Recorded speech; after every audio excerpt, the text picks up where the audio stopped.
Hello, hello. This is Christina Barr, and you're watching Black Tea News.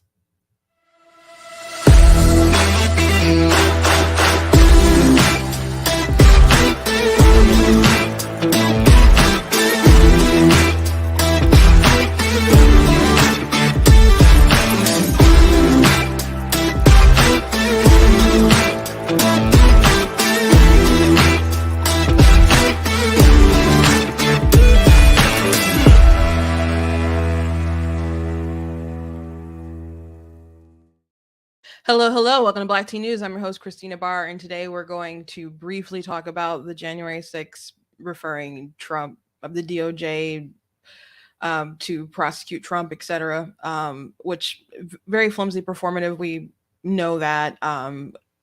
Also, the Supreme Court is pumping a brakes on the stopping of Title 42, which is, I guess, good news for now because we're expecting the floodgates to come in. But I don't know what good it's going to do because ultimately I don't believe that Biden, and I could be proven wrong, is going to do anything to actually put something in place to secure the border because they totally want open borders. But there's a new addition apparently to the inclusion flag that's popping around social media today, and I want to show it to you guys. I mean, it's pretty crazy. um because now we got to have not just gay, lesbians, trans, queer, we got to do black, BIPOC people. So everyone who's not white, if you want to be included, you got to be gay, I guess, to get in there to the inclusion flag. But now it's sex workers too, apparently.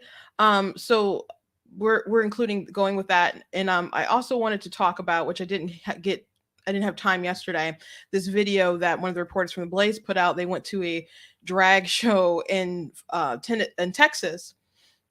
Texas is supposed to be the last beacon, I suppose, and not true, but we hope, and I guess it's not true. um Texas hosted a drag show, and there's about 20 kids in attendance. So they talked to a couple of moms. So I wanted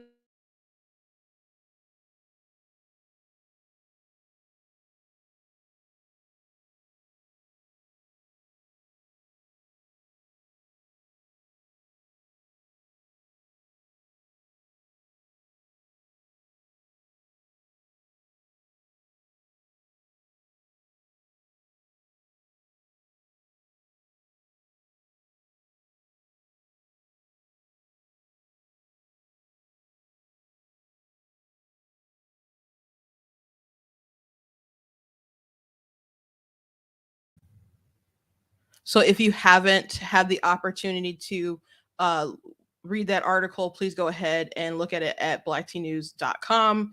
Um, it, someone did ask me a couple of maybe about a week or two ago, because there's this one drag queen who went to the White House when the Respect for Marriage Act was passed, and someone, Libs of TikTok, had posted some stuff about this drag queen and had a picture of them, their legs kind of in the air, they're on a table going toward a kid, and their legs are kind of open going toward the kid on this table dressed in like a leotard.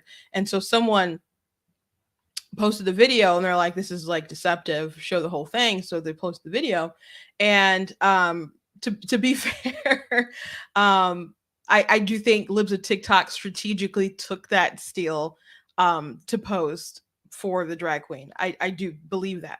um However, I looked at the video, I retweeted it, and I said, and in the tune of Baby Shark, it's still gross to do to do to do. It's still gross to do to do.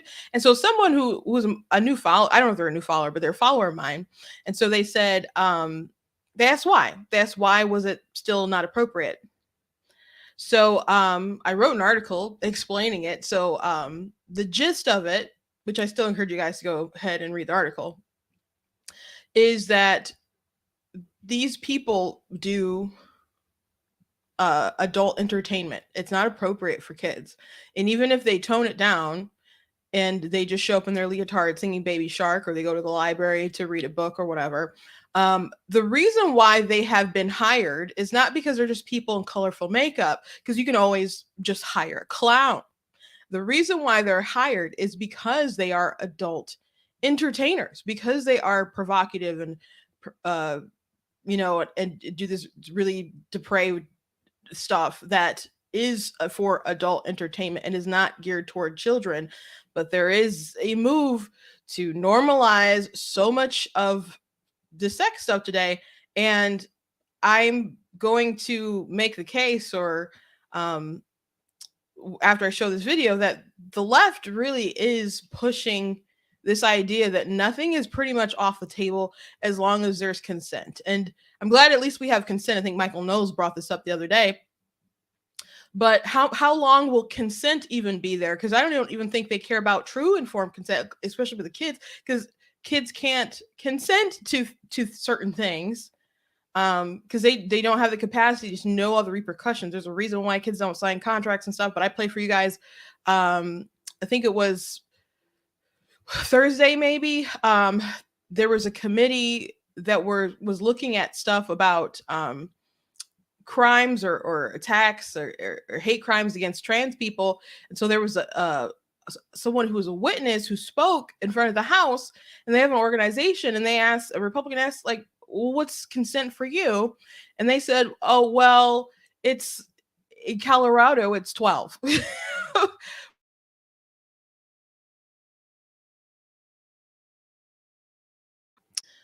It's really, really insane what our world is willing to do right now.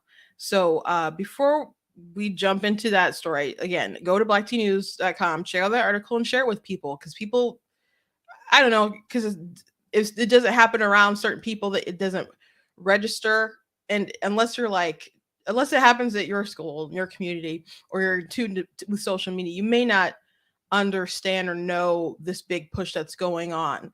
But there is a move to normalize it, not just in blue areas, in red areas, and everyone is required to participate. There is no just let them live and do whatever.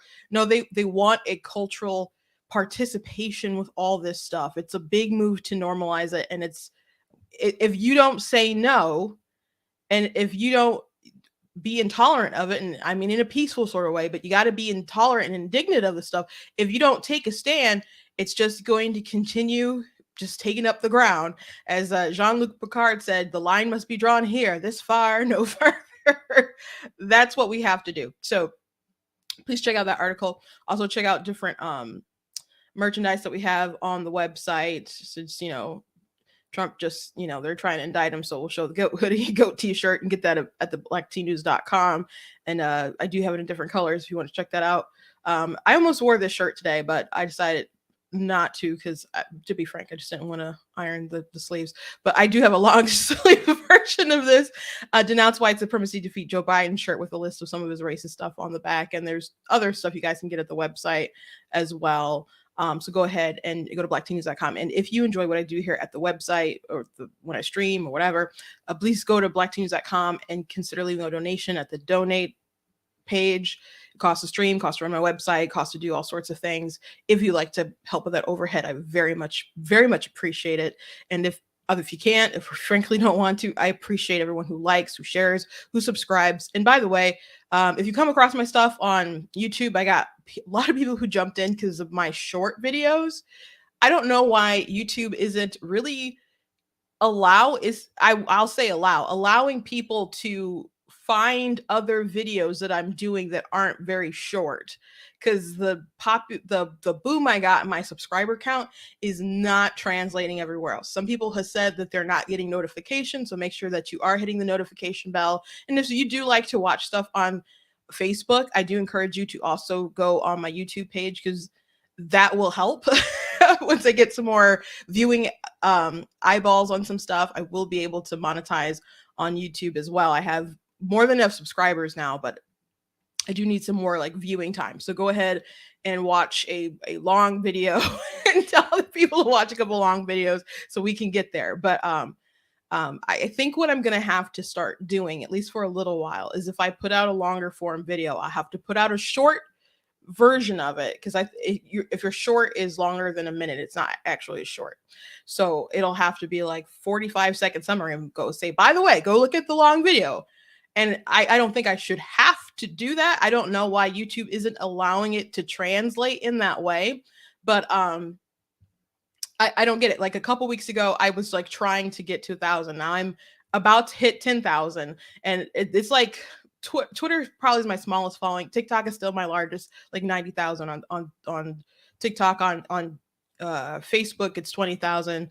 So now I'm getting to 10,000 on YouTube, but they're not letting it translate. So we got to figure out a way together to to make it work. But I do thank everyone who's new to the channel, who new to the page, new to articles and so on. I appreciate you. I know everybody's not accustomed to what I do. People on Facebook probably are, because I've been at this for a while. And I do, like I said, I have a bigger population on Facebook who watches and tunes in, and I post a lot on Facebook, if you don't know. But some people on YouTube are new. I just want to tell this before I go on. So I posted a video some time ago that was a TikTok about critical race theory. And so if you followed me for a while, you know that I've talked a lot about critical race theory, not probably for a while, but early, like in the summer, it was like every day I was talking about it a lot. And I have stuff from last year, a lot of stuff from last year about CRT, and I have a couple articles about it. And I even like lectured people about critical race theory, different parents at events. So I know quite a bit about it. I mean, there's other people who are more scholarly, who could maybe who know more, but I know quite a bit. So anyway, I did a video talking about white people who are really into CRT, and I mentioned it's really if you agree with CRT, you know, CRT says that I'm like, what? Why are you arguing with black people when they talk about CRT? Because you're supposed to be listening to these voices, these unique black voices, and so I did it's a minute video, and I have a page from Critical Race Theory and Introduction. I think it's that book, explaining um why basically you should just shut up and affirm and trying to use their own words against them. And so someone said they're a new subscriber, and they said, well, what do you think of CRT? And I said, well, I recommended a video that I recommend to a lot of people. I think it's about 20 minutes long, but it gives a good detail about CRT, the different tenets, and it gives a lot of different quotes from Critical Race Theory and Introduction, the words that wound, I think it is. They have stuff from Kendi's book, the White Fragility, a lot of different quotes from CRT material. So it's a very good resource. So I recommended that. I said, if you need more understanding of it, you know, you could look at this. And like, no, I want to know what you think of it, because I need to know if we can have a discussion. And I'm just thinking, I didn't ask you for one. That's what I'm thinking. So sometimes I will write long replies to people in comments, but I have a lot of different things on my plate. So I try really not to spend as much time in comment sections and replying to people as much as I did in the past, because it does eat so much time. It's not because I don't appreciate people who go in the comments, but I spread myself too thin. Like if I direct myself too much to like going back and forth in comments like that, it's not going to be profitable for me for my time, economically, anything. So if I do reply, like a lot of times on TikTok, I would do video replies. Well, on TikTok, you can have a comment, you reply to it, and you make a video. That's instantly more content, more views, more, you know, it helps to grow your channel. So it makes sense to do that there. Argue with people in YouTube comments. And what if I leave like a 5-paragraph essay and someone doesn't even read it? Like, so I'm trying to be more careful about my time. Even on Facebook, I try to be careful about my time. Like I might be arguing with someone and I'll do a quip and I'll screenshot it and I'll repost it. And that's more people liking the like, so I'm trying to figure out a way to make it work. So to best suit the page. So I told him that I have content about CRT. I've talked about it a lot on my page, and you can go find those videos where I talk about it. And I think there's different videos, like it, because I do have a lot of lives, and so maybe that is a lot to look through to the actual lives. But I do have a video like on whiteness, that the Wall Street, no, the Washington Post put up, that I replied to. I think I replied to a particular video about CNN that I put out. So there's just different stuff that you can find. But I said I have articles on my website that you guys can check out and look at that stuff. And so then he like does a long thing like, no, you're not getting it. I wanted to know. I know what CRT is, and I wanted to know if you knew what it is because anti-racism, blah blah blah. So I don't know what drew them to my page particularly. It had to be a lot of people are coming because of like commentary on like trans activist stuff. That's why a lot of people are coming over.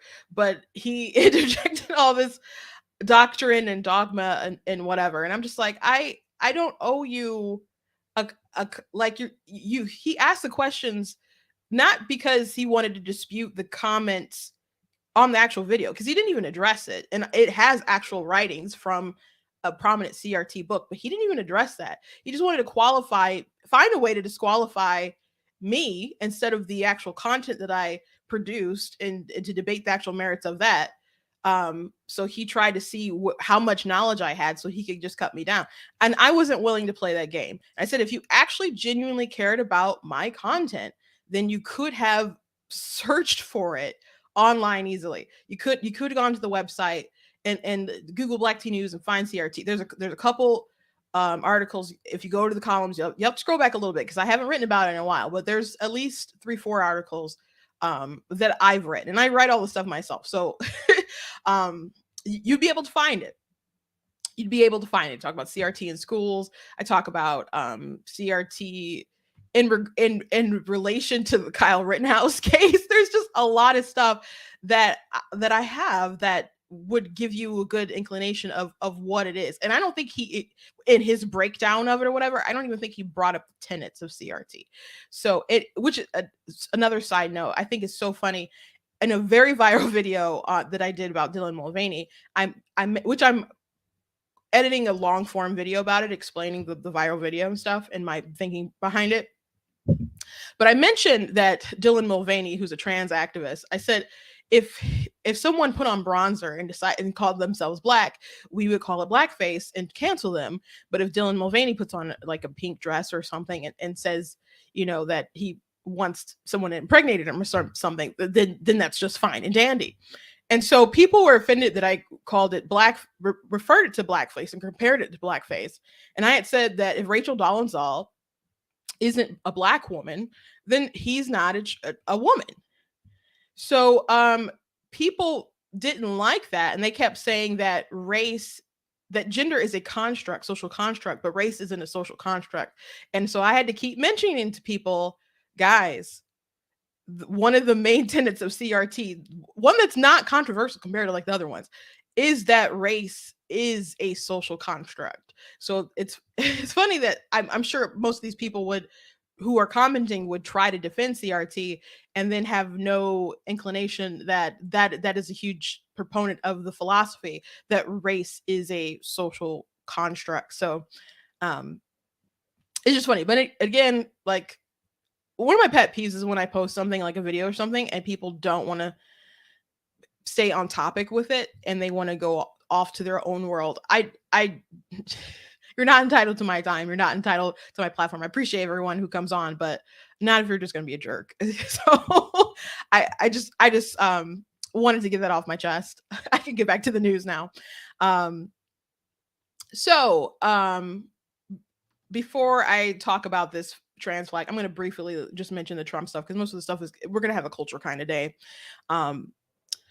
So the January 6th committee, which was the media, CNN folks are just so I would say excited. Yeah. They're just talking breathlessly. Like, it's so, nothing like this has ever happened before. It's never happened before. Well, no one's ever been impeached twice before.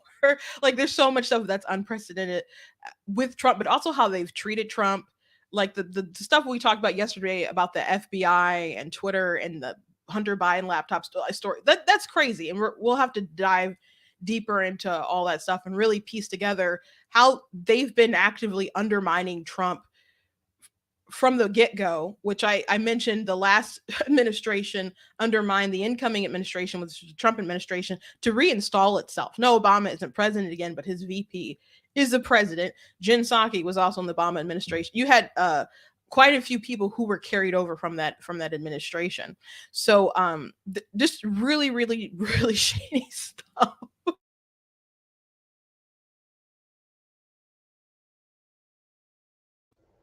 Really, really shady stuff going on. We'll continue to dive deeper into that, but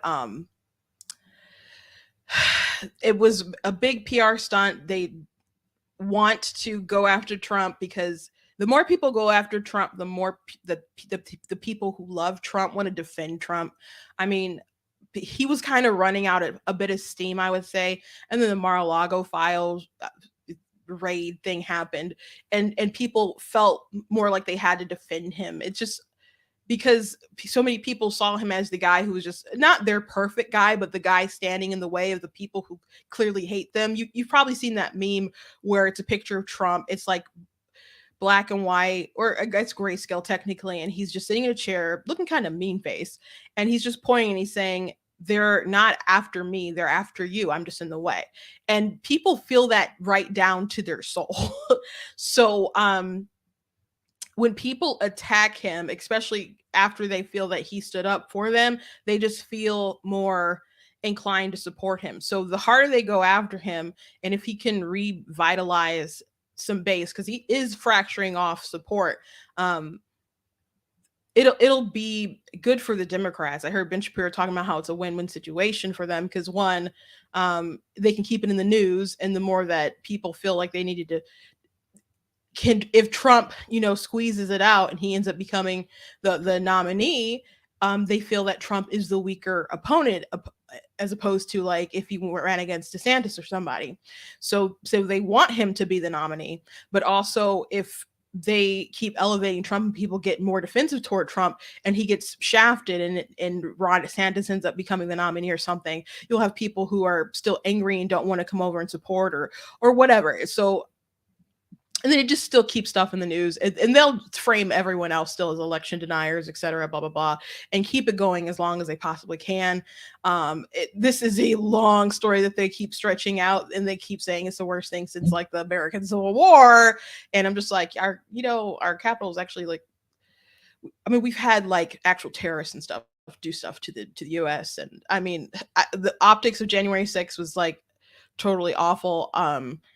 I remember watching and being like just in disbelief of how crazy it was, which by the way, you can take my word for it or go back and watch it. But I came out against it like immediately when it happened. But I was just more in awe of like how ridiculous it was. I'm like, it was obviously a setup. Like, and I know people who went there and didn't go in. I think I probably do know people who went in, but I have friends who just went there to support Trump, etc. But I was like, it seemed like a setup to me, or even not a, and if even not a setup. I was just like, my thing was, I felt that he had the right to, and there was some sketchy stuff that people needed to look into as far as election stuff. But when Trump was just like, I won, and it started getting the language kind of intense, I was like, there's a better way to handle your grievances more gracefully than that. So I didn't like how it ended up going down, and especially when it all kind of exploded like that. But the way that the Democrats have acted like it's an insurrection, like they they logged like the weapons that they confiscated, and there were people who had tasers and mace, and that's curious and terrible. There's no telling who they took that from. Some of them could have been patriots, some could have been like bad actors in the crowd, I don't know. But they also consider all the thousands of people who were there, and so there were tasers and there was mace, but they also included like screwdrivers and scissors, like stuff that they confiscated, and said all these things are weapons. And if you're, I keep telling people, like, if they literally thought that Trump was going to lead them into an insurrection where they're going to take over democracy, why aren't there like thousands of guns, or or at least thousands of guns, or hundreds of guns? Why? Like, all these people have guns. I know they do. I know they do. And They didn't come armed like they were starting a revolution. But the truth is that they believed that they had legal grounds. I'm not saying there weren't bad actors or whatever who obviously went in there. It just, to me, it just kind of looked like exploded into a riot, and that's what it was. But there were people who went there who believed, even people who were the electors who were they wanted to replace the slave stuff. All those people believed that they had legal grounds within the Constitution to make those claims. Um, and they just wanted a little bit more time. That's what they wanted. You could debate whether they are right or whether they are wrong. And obviously they didn't. I guess they could have. They thought they could have delayed it. I knew Mike Pence wasn't going to do that, but they thought that they had a legal path for it that wasn't an overturning of democracy. So the way that they frame it is just so dishonest anyway. And I'm not saying what people did was right or wrong. I think a lot of people were misguided, but the insurrection thing, John Bolton said, I've participated in coups and this isn't a coup. So it's really, really performative. I don't know if the DOJ will even do anything. If they do, it'll be for political reasons, not because there's something that is really going to stick. I think they just want to continue punishing Trump for not even so much for what happened on January 6th, but just for daring to defy them in the first place, daring to run and to win. I mean, they liked that he won because they thought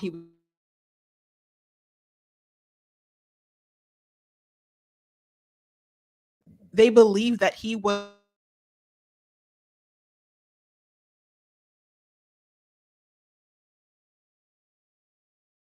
So they wanted him to run, but they didn't expect him to win. They didn't expect him to actually keep the promises that he was making, or at least try to keep the promise that he's making, and try to drain the swamp and all the other stuff. That stuff they couldn't handle and they couldn't deal with. And they, like I said from the start, you had the Obama administration who was undermining the incoming administration to try to reinstall itself, and that's really a grave tragedy and a something that we don't talk enough about, that I don't hear enough people talk about. That was really, really shady. A lot of people don't think that Obama did anything wrong but wear that darn tan suit. But that's obviously not the case. But they'll do what they can to continue stretching it out, and it's pretty amazing thing to watch. But the midterms has emboldened them for sure, so they will continue to do it. Another important thing to mention before I get to the big cultural stuff is that Title 42, the Supreme Court has decided to extend it. So they need to figure out something else. The courts continuously interfering like that, that's obviously not a good thing, and the legislators should do something to fix the border crisis, the border situation.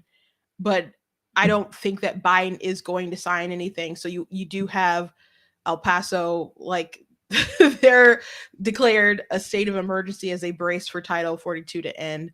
And I don't know, it just kind of seems like people have to feel the worst before they hit the rock bottom, before they decide to do something. And immigration remains an important issue to people, but obviously people didn't vote in the end like it was a top priority. Some places maybe, but we didn't get obviously the red wave that people were hoping and expecting to. So it kind of seems like we're going to have to feel the effects and go from there. And I don't like it, but I don't foresee them fixing the problem. I don't foresee them fixing the problem. Okay. So I want to show you guys this flag. So this is the new flag that I guess they're pitching for inclusiveness. Isn't it just hideous? I mean, it's hideous already. But man, it's hideous. So we got the LGBT, and they got the trans, like the baby blue kind of pink, the pastel color stuff. which there's like a creepy, I guess, history kind of associated, I think, with the baby little colors and stuff too. We can go into that another day. And then you got the BIPOC stuff. I do not remember what that yellow and purple circle is. Is it asexual? Someone in the comments knows, you can let me know. But the red umbrella here, that is for sex workers. That is for sex workers. I guess as a homage to remember that some of them are exploited and abused, etc. But it I what it's a profession. So to include sex workers into the inclusion flag, and again, it's a profession, so it's not about identity. It just seems like it's just about people are very obsessed with the sexual nature of things. I mean, besides like the BIPOC stuff, but that's the obsession that folks seem to have. One is asexual and one is intersex. So I'm sorry guys, it's weird. And it is hideous. So I want to show you guys this video of this. There's a, well, I guess I already talked about it, but there was this traveling group of trans people doing shows across America. One of them was in Texas, and they'll be in other places. Maybe they're in your town now, who knows? But Nina West is the host of this drag Queen Christmas special. Nina West was on RuPaul's Drag Race, if I'm not mistaken. But Nina West has also been uplifted by Nickelodeon. Nina West was animated for a Blue's Clues episode where and actually I don't think they actually played this on the episode, but they did make the video and they did post it online. And it was a pride parade during obviously Pride Month, and they had all these different families, 2 mommies, 2 daddies, trans people, etc. They never had like a traditional family, and the only straight people that I guess were probably there were like, it was like all the way counting to 10, and number 9 they had allies. So everyone else was, just everybody was on the gay spectrum or whatever. But Nina West was singing, leading the pride parade. So people are like, that's weird for Blue's Clues, because Blue's Clues is a show about preschoolers. Well, it's not about preschoolers, but it's geared toward preschoolers, and preschool is 3 to 5. So a lot of times adults doing this, they do want to incorporate the kids into it, but a lot of it is the adults and indulging themselves and trying to include their kids and get validation from their children. It's a little weird. Well, actually, it's really weird. And Blue's Clues also had an episode with like P for Pride and had different flags. But Nina West was in the Pride Parade episode. Nina West also did a song for Nickelodeon, and it was a terrible, terrible, terrible song. I also don't understand. Maybe some of these drag queens can sing if they try to sing like normally, but a lot of them, like I've heard Nina perform, and it's just a nasally mess, and I don't get it as far as like if you respected talent or something along the lines of you want to hear a good song. But structurally it was just not a good song anyway. But Nickelodeon had Nina West do this pride song. And then Nina West also led a pride celebration for Disney. And it was like This Is Me, which I love the movie Greatest Showman. And the This Is Me, I know a lot of people want to use it as their big gay anthem, but that scene is so contrary to so many of the woke folks today. Because if you watch that movie, and again, I love that movie. I saw it. How many times did I see it in theaters? At least 5, maybe. Maybe it was 5 times. I saw it myself. I saw it with my sister. I talked about it so much to someone in church that we went to go see it together. And then I saw it with two of my sisters. And then like immediately I saw it with another one of my sisters because we brought the sisters home and then she watched her baby so we could. And then they were doing the musical. And so me and my sister Katrina was like obsessed with it. Like, yeah, let's get to go to the musical. And so the people who it was us and like a few other people in the theater, like just one other group. And it didn't seem like they had seen the movie before. And I'm just like, one, why would your first viewing of this film be like the musical sing along? And two, would it be weird or rude if we just like sang along? Because like everyone else was like having these big events across the country and it with people singing along and had all this energy and stuff. And it was just me and my sister and this group of people who had never seen the film. So we just quite quietly watched it.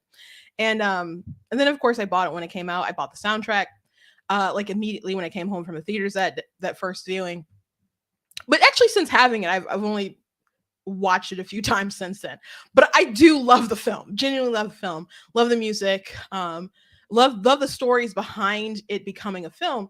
But in the scene, if you're not familiar with the film, with This Is Me, the bearded lady, she was shut out basically from Barnum. He was like on a high of high society finally accepting him, but he like had to kind of distance himself from his circus freak people, I guess you could say. And so once he like they're at a party and he like won't let them come into the high rollers sort of room and he slams the door in her face. And then she immediately starts singing this amazing song, This Is Me.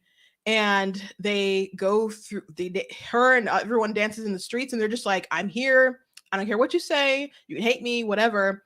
This is me. And that's really not the energy you get from the woke left because they're like, this is me and you have to accept me.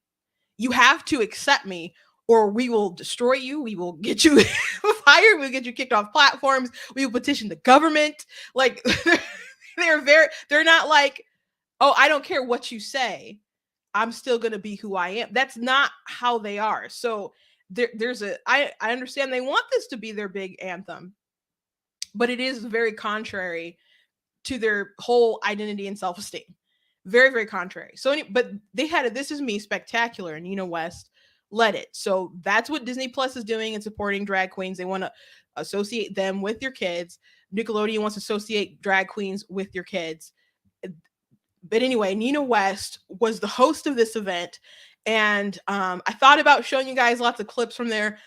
I don't know if showing the boobs and stuff would I don't know, get my stuff kicked off or not. So I opted to not do that.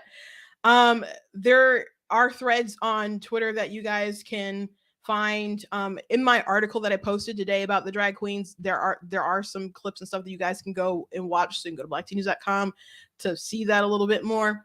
But there's at least some snippets in this video that I'm going to show you when they interviewed the mothers. And so there's about 20 kids in attendance of this in this event. Todrick Hall was also a guest host there. I don't think I saw any videos posted with Todrick though, but gonna go ahead and show you this video because it's pretty incredible in my opinion.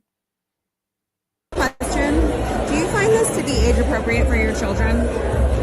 Yeah, I mean, I'm a little more, I'm not as conservative, but I mean, really, it's not any different than, I mean, Disney, they have similar things. Like, it's really not that far from it. I had sex with my father's boss in my father's office. Honestly, like, I'm... So it just cut to Nina West. I think that was Nina West talking about how they let a section where people just start talking about really raunchy stuff that they did. And when they went to the audience and people were talking about, I slept with my father's cousin's brother in the trailer on Christmas or so. So there's very, very vulgar conversations, which I think she mentioned Shrek, and she brings up Disney. Then she mentions Shrek. Shrek is DreamWorks. Not that that should matter. And also Shrek isn't for very tiny kids. I did see Shrek when I was at middle school, maybe when that came out. It was I don't know, the compensating for something, adults can chuckle at that. It's gonna go over kids' heads. I don't think that's the same as like going to a drag show. But the compensating for someone, if someone asks for that, there is kind of like a double joke, because you could take that with a sexual meaning, but you could also understand that he's a very tiny man. So that's what they're trying to get away with too. So just let's keep watching. Body positive. Minty fresh. Do you find this to be age appropriate for children? Do I find this to be Yeah. age appropriate? Yeah. For my child, yeah. Hello, you're reaching for my titties. Are you hungry? Do you mind me asking how old she is? She's 12. 12. She knows about sex, and I mean, she doesn't see sex. Yeah. Well, I mean, she kind of sees simulated sex in the show. She goes to school. She sees simulated sex all the time. Be gay. You know You what I'm don't think saying? it's exposing sex to them too young? Honestly, because there's like, this is a little bit more forward, but there's innuendo and all that kind of stuff in Disney. I mean, Shrek, I mean, they're talking about, are you compensating for something? There's a lot of things that they don't necessarily get. I mean, it is sexualized, but like, it is what it is. I just think it's the stigma around it that's, which they don't care. I've raised them not to care. The stigma around what? Around, different sexualities. It's just, that's not any different than, straight people. Another big riot. So you don't worry that this is like ruining her innocence or anything? No, she needs to know what's appropriate and know when to say no consent and what's appropriate and what's not. And how will she know that if she doesn't see it in a safe way? So this show will show her what's appropriate and what's not, you think? No, not this show, but we will teach her over time. Oh, she's fine. She'll be fine. Yes, she'll be fine, they say. So a couple things to know. One woman's like, "Oh, we teach our kids to be body positive.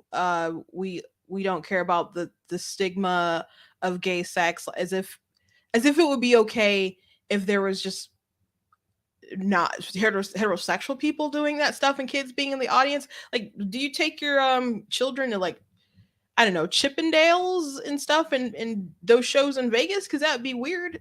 Do they even allow kids to go and stuff like that? Which, by the way,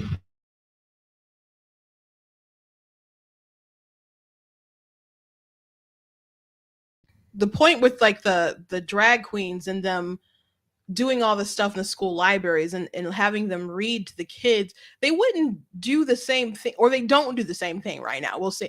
They don't do the same thing with strippers, right? They don't invite strippers to come to your kids' school and to read Green Eggs and Ham and other stuff like that. But they're willing to do that with men who dress up like women and who do very disgusting things, on stage. It's very weird. Very weird. So I'm gonna adjust my mic a little bit because I'm in a stool and my leg is like killing me. So it's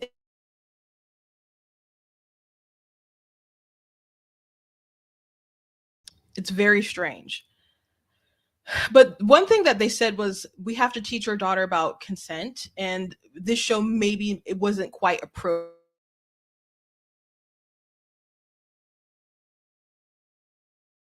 Better teach her stuff at home.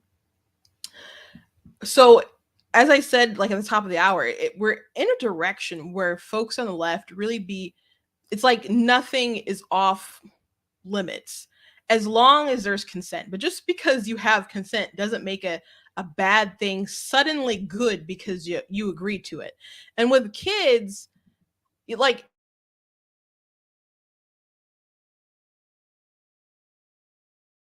if there was a stranger like on the street and they came up to your kid and they said, hey, and they're wearing the fake tits, the tits in the box. If they're doing that and they say, hey, are you hungry? You would call the cops. Would you not call the cops? You'd probably call the cops. I'd call the cops. And that person might be arrested for some kind of sexual harassment against your kids. When it comes to this, though, like if the parent pays a drag queen to do it, it's totally okay. I mean, it's not totally okay, but they think it's okay because there's the parents have consented to allowing that to happen. And it's extraordinarily weird. Extraordinarily weird. I am a little puzzled by the parents who think that it's okay to do stuff like this. But at the same time, I wrote an article on blacktnews.com and I talked a bit about just observing, arguing with liberals. And I said particularly, and I don't mean classic liberals, I mean like leftists, really. And I particularly said white leftists. The way that they were willing to risk their kids with their innocence, or particularly I was dealing with Prop 3 at the time, and how it was going to potentially destroy parental consent. And a lot of them were in denial about it. When I showed them more evidence, ultimately they would buckle and say, I don't really care, or I don't think that they should need consent to get like an abortion or whatever. But Prop 3 in Michigan, for example, was in danger of destroying more than just consent around abortion, because it actually dealt with all matters relating to pregnancy, not limited to abortion.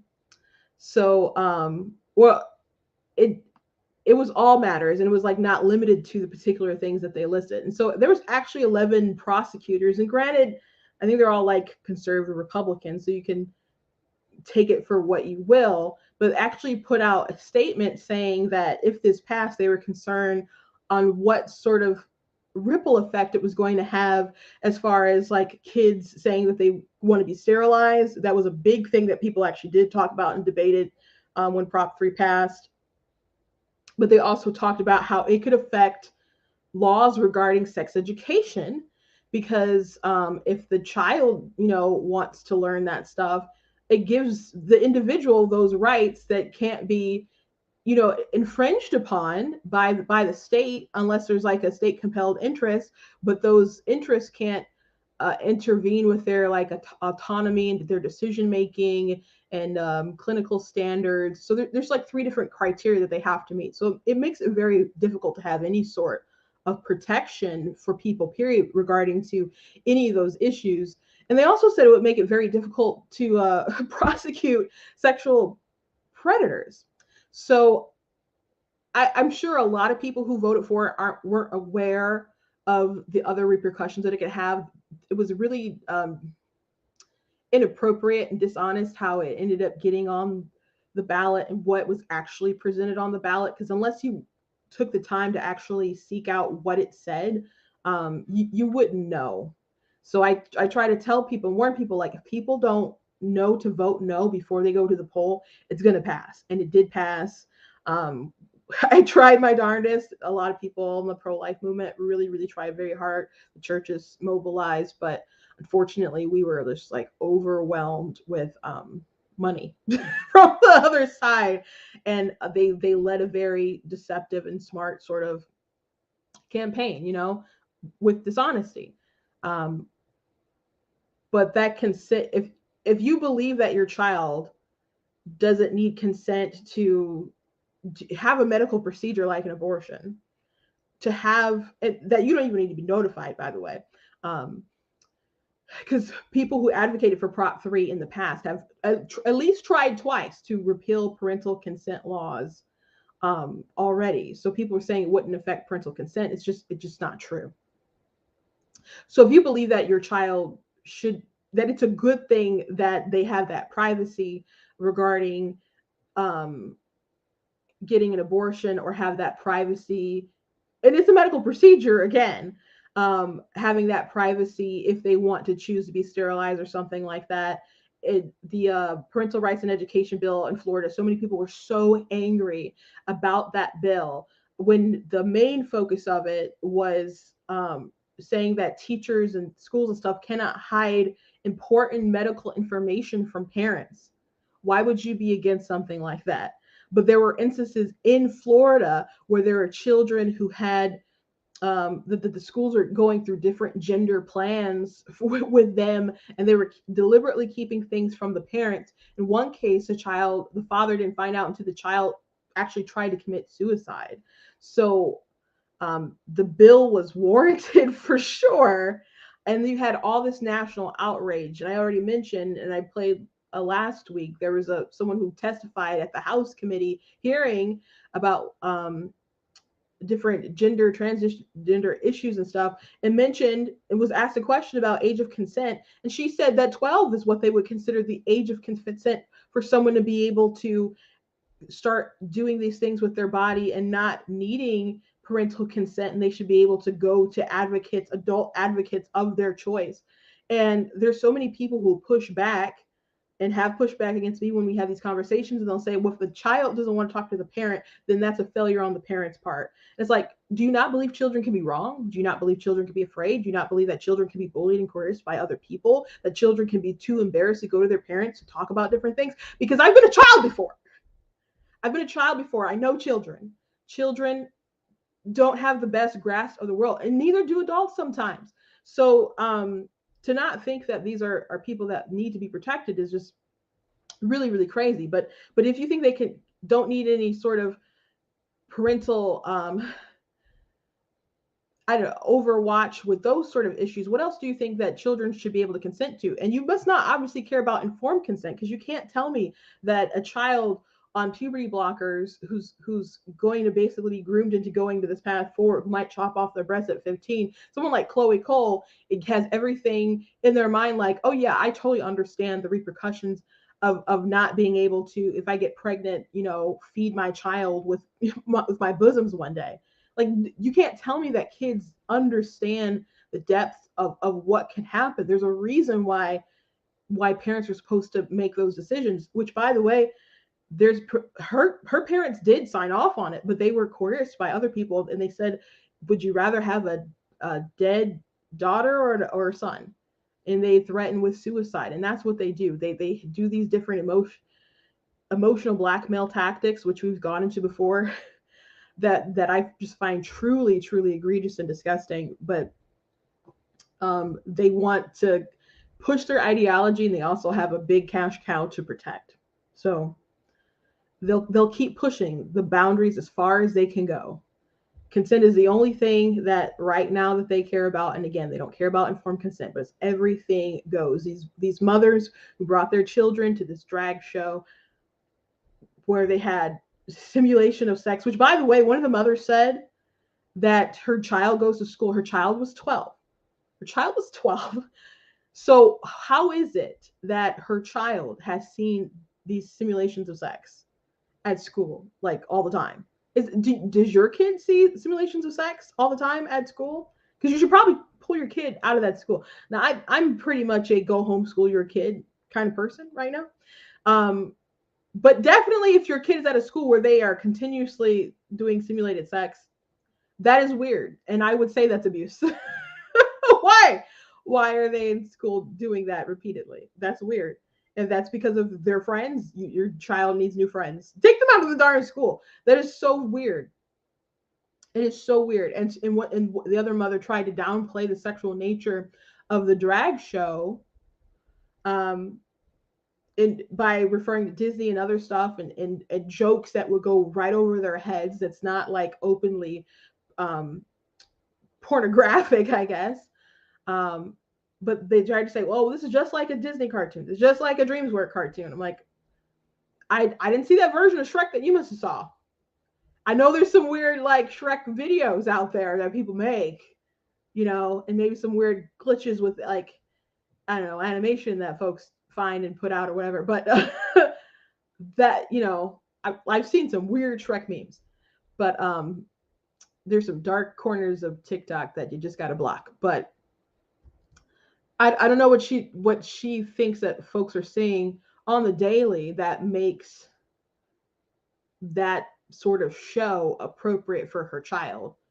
And even if there was more stuff out there, that doesn't mean that we shouldn't just call that out too. That doesn't make what you decided to do with your child moral, you know? Like, there's so many people when you bring up the drag queens or child drag or other stuff like that, and folks will bring up, like, well, what about child pageantry? Which toddlers and tiaras, whatever the show is, that's had controversy for years. So I'm like, where have you people been? I mean, people obviously watch it, but people have been talking about it forever. Which one time I saw a pretty disturbing TikTok from someone who said they used to work at a jail and that some creeps would like to put on tiaras and collars. I don't know how true that was, but that creeped me out. But still, I don't. People are like, those are both bad. You can't just point to one thing just to say that your thing is good. Both can be bad. And I still don't think they're equivalent, by the way. I think they're both bad.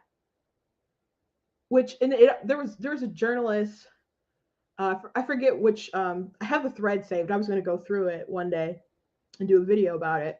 But they made that comparison and tried to downplay different stuff going on with the drag story hours, etc.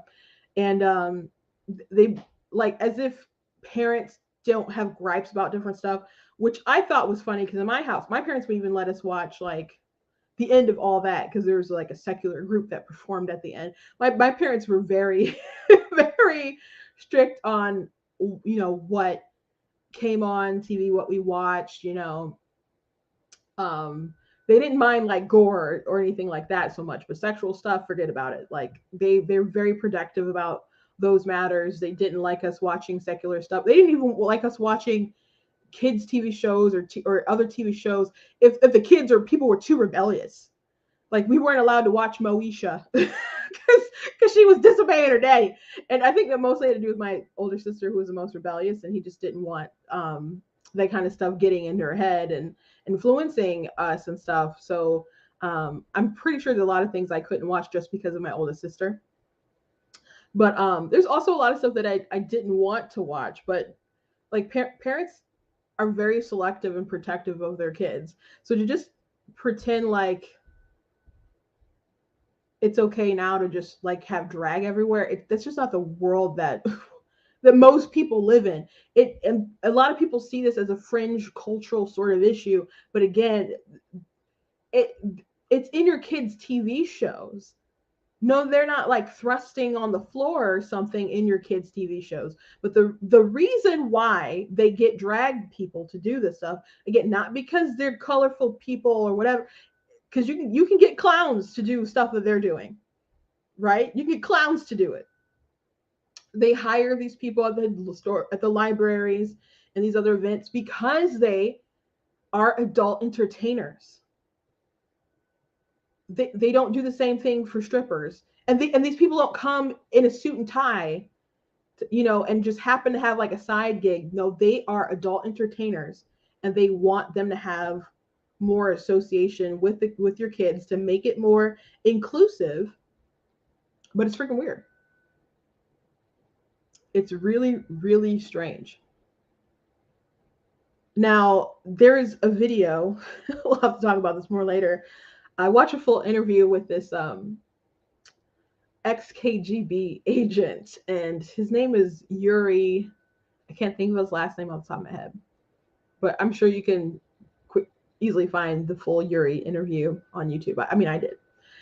And he was talking about ideological subversion with the Soviets, and he said so many people are so into the espionage and this interview was in the 80s, by the way, and James Bond and all that kind of stuff. He's like, because it's sexy and it sells deodorant and other kind of stuff. He's like, but he's like, in his opinion, very little like resources is actually dedicated to espionage, and most of it is like dedicated to doing like propaganda and kind of psychological warfare of people. And so he said once you have demoralization of society, you can begin to make people not believe reality. And so I thought it was interesting because I'm like, I think this is really true because people will bend over backwards to defend whatever they're doing.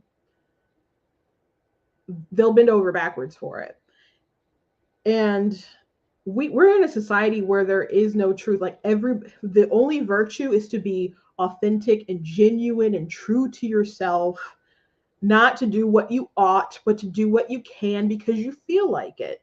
And that is a true virtue, just being authentic, even if that means that you are a drag queen, you know, wearing fake boobs, asking a child if they're hungry, you know, that is something that is beautiful, bold, and stunning and brave. If your child is a boy and wants to be a girl or something, and they go that route, that's beautiful and brave and stunning. Dylan Mulvaney, beautiful, brave, and stunning. They're just living their truth. How dare you even speak out and say and point out the fact that he's not a man? How dare you? It takes nothing to be kind. That's what people tell me now. Kindness takes nothing. I'm like, I don't think what you're doing is kind, nor do I think is it going to be good for society that we just reject reality. If you watch Matt Walsh's documentary, he talked about what is a woman, and he talked to the one counselor, and he's like, well, what about reality? Like the truth of like, she's like, what truth? And he's like, the truth, like the air that's in this room with us. And she's just like, no. And then she's like, does a chicken cry? Does a chicken commit suicide? And he looked so baffled because he didn't know what the confusion overwhelmed him. He has like a deadpan face for a majority of the film. That was when he was like, what, you know, that was a moment where I like actually laughed out loud. But it is amazing that someone like her treats children. It believes that you can give them puberty blockers and pause puberty, when these people reject any sort of objective reality. So if you have a truth and I have a truth and they have a truth and he has a truth, she has a truth, and them has a truth, and Zerzies, everyone has a truth. What is the truth? Is there a truth anymore? When anything goes. When womanhood, as Macy Gray said, after she was bullied into walking back that man can't be a woman, she said, well, womanhood is a vibe. A vibe? How does a man know what it is if he doesn't know what it's like to be a woman? How does he capture the vibe? It's so ridiculous. It's so utterly ridiculous. And you know, as I mentioned earlier, I compared transgenderism to like blackface, and taking away some of the historical context of blackface, because people like really are mad, period, about if you emulate something that they feel is black culture or whatever. But my point was, if someone put on bronzer on the face and said that they were black, we wouldn't tolerate it. And people like Rachel Dolezal got eaten alive. Or you could look at Ollie London, who said he was Korean. People had an issue with that, took issue with that. And they're like, well, that can't be true. Well, I think the reason why they didn't want that to be true is because they like the racial games too much and the victimhood of different racial classes. So that they're not willing to let everyone, you know, live and let live as far as that regard. But it's just as silly as, you know, transgenderism. And I'm not saying that people don't have genuine dysphoria, because people do. But the idea that someone can actually be a man or a woman just because they feel like or they believe it, and then everyone else has to affirm it, that's ridiculous. That's ridiculous. So the more that we continue to demoralize society so everyone can have their own truth, we're not gonna be able to decipher what is real truth or what is not truth. So just something to think about, something to continue thinking about. But those parents are failing their kids. Maybe they're loving all sorts of other ways, but you should not be bringing your kids to drag shows, and we should not be having drag events. You can say, what's about teaching confidence? Like, you can get entrepreneurs, you can get tons of people to come to your kids' schools. You say, well, it's about inclusion. people weren't so eager to have Kirk Cameron come and read his book to kids, like in libraries. he threatened, like, legal action or whatever after public pressure. Libraries were canceled or walked back or whatever, and so he's now going to be going to a lot different libraries. But when people say inclusion and coexist, they don't mean it. They want you to accept them. But inclusion is you submitting, not everyone tolerating everyone's position. So anyway, that's the show for today. I hope you guys enjoyed. I forgot that the clip had so much stuff in it, like the tits and stuff. So I guess you saw it. There's definitely more to see if you want to go find that thread from the Texas event. But yeah, that's a traveling show. Nina West, who's been associated with Nickelodeon and other stuff, was there, and there was some pretty grotesque stuff going on. I don't think it's appropriate for adults either, but at the very least, it is an adult show, and it shouldn't have kids there. And they did call it family friendly. They did say that it was all ages. They did say that parental discretion is advised, but they shouldn't be letting like kids in there. And lastly, I will say before I do like close it out, and I'm a preacher, so you gotta forgive me for having several different closings. But I'll just leave it at that. I'll leave it at that. We'll save more for next time. Thank you guys for watching. Please go to blackteennews.com. Again, check out that article. It's got some good links in it, and it can really explain to people who maybe don't get the issue. So go ahead and read different articles on the website. If you like what I do here, please consider leaving a donation at blackteennews.com/donate. Please check out different merch that I have on my website, different shirts, different things like the pro-choice men are sus I got here. Also, this stands for suspect, by the way. I got the "You Are Not That Special" mugs in the different colors. They're so cute. The little star being so shady to all of you out there. Get it to someone who you need to trigger in your life. Also, if you go to the merchandise page, there's a banner with some of my books on it. If you click on it, it'll take you to my book website, and you guys can check out some of the books that I write. I write mostly nonfiction. I mean, I write mostly fiction. I have one nonfiction book that's out, but I got stuff for young adults. I got chapter books, and I write about paranormal romance, mermaids and vampires and superpowered people and Civil War era, all kinds of good stuff that you guys can check out. So go check out my stuff and read it, and leave a good review on Amazon if you liked it. Anyway. So God bless you guys, and make sure that you're liking, that you're sharing, that you're subscribing. If you're watching on YouTube, make sure they're hitting the notification bell. And if you watch on Facebook, go ahead and go find me also on YouTube as well. And I'll see you guys tomorrow.